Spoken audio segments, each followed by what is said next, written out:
Wabarakatuh. Waalaikumsalam warahmatullahi wabarakatuh. Selamat pagi Bapak dan Ibu guru SMP 6 Jampang Kulon 1 Atap. Pada hari ini saya akan melaksanakan observasi praktek kinerja, yaitu dengan judul tingkat upaya memandu refleksi pelaksanaan kurikulum satuan pendidikan yang berpusat pada peningkatan kualitas pembelajaran, diskusi dan refleksi tindak lanjut secara terbuka dan realitas dengan peningkatan kinerja. Jadi di sini bahwa sekolah itu hanya memandu untuk mendiskusikan apa yang dianggap menjadi hambatan atau juga pelaksanaannya, serta refleksi tindak lanjut, kemudian pelaksanaan pembelajaran di kelas beserta evaluasinya. Kemudian yang berikutnya, perilaku yang dianjurkan di sini. Yang pertama, menggunakan teknik pertanyaan dan diskusi yang menumbuhkan keberanian guru mengakui kesulitan yang dialami.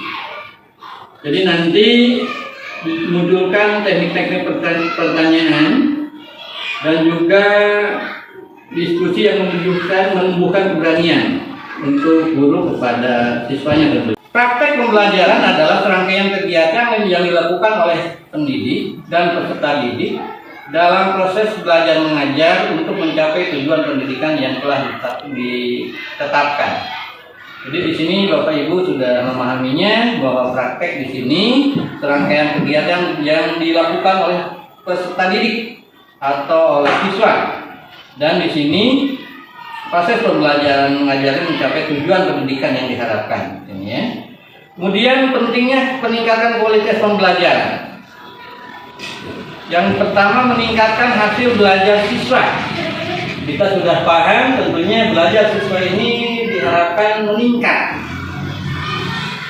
Kemudian mengembangkan keterampilan abad ke-20 yang sudah kita jalani ini. Analisis kebutuhan pembelajaran adalah proses sistematis untuk meningkatkan keterampilan, untuk meningkatkan kesenjangan antara pengetahuan dan keterampilan yang dimiliki oleh siswa saat ini yang dibutuhkan untuk mencapai tujuan pembelajaran. Jadi di sini bahwa analisis di sini kita harus menganalisis bagaimana hubungannya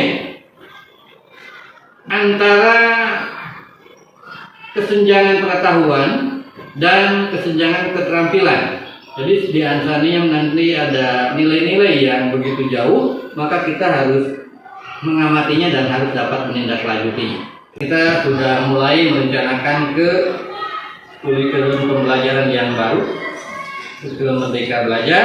Yang pertama adalah perencanaan, yaitu plan, pelaksanaan, do, kemudian observasi dan evaluasi, tindakan perbaikan, implementasi berkelanjutan, hasil dan dampak, juga tantangan dan solusi. Kemudian di sana ada identifikasi kelemahan.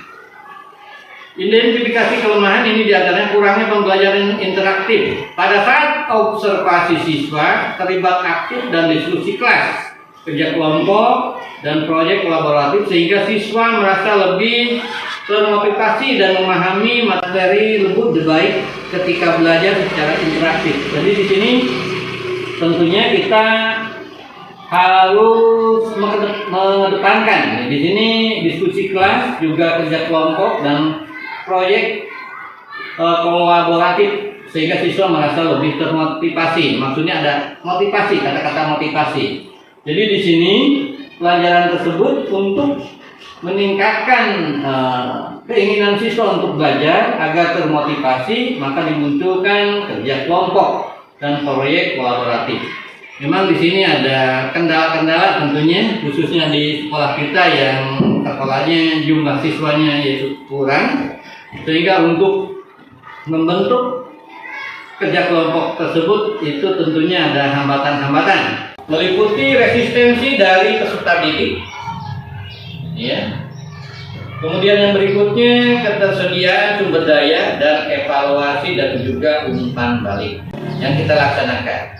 Yang pertama partisipasi dan kolaborasi. Kemudian yang berikutnya memberikan pelatihan dan dukungan. Bagi saya sendiri ini harus mendukung dalam hal-hal berikut ini. Yang pertama menyediakan fasilitas dan alat pembelajaran. Fasilitas tersebut tentunya harus disiapkan di sekolah apabila diperlukan. Apabila tidak ada bagaimana, tentunya menyesuaikan dengan keadaan setempat. Mari kita diskusikan. Nanti juga mungkin Bapak Ibu bisa mengemukakan hal-hal hasilnya gitu ya. Yang pertama, apa inspirasi baru yang Anda dapatkan dari upaya tindak lanjut gitu ya. Jadi inspirasi barunya itu apa? Berdasarkan inspirasi yang Anda dapatkan, apa perubahan praktek yang dilakukan di ruang kelas? Kemudian yang ketiga, apa tantangan yang paling sulit yang Anda hadapi dalam melakukan perubahan teknologi?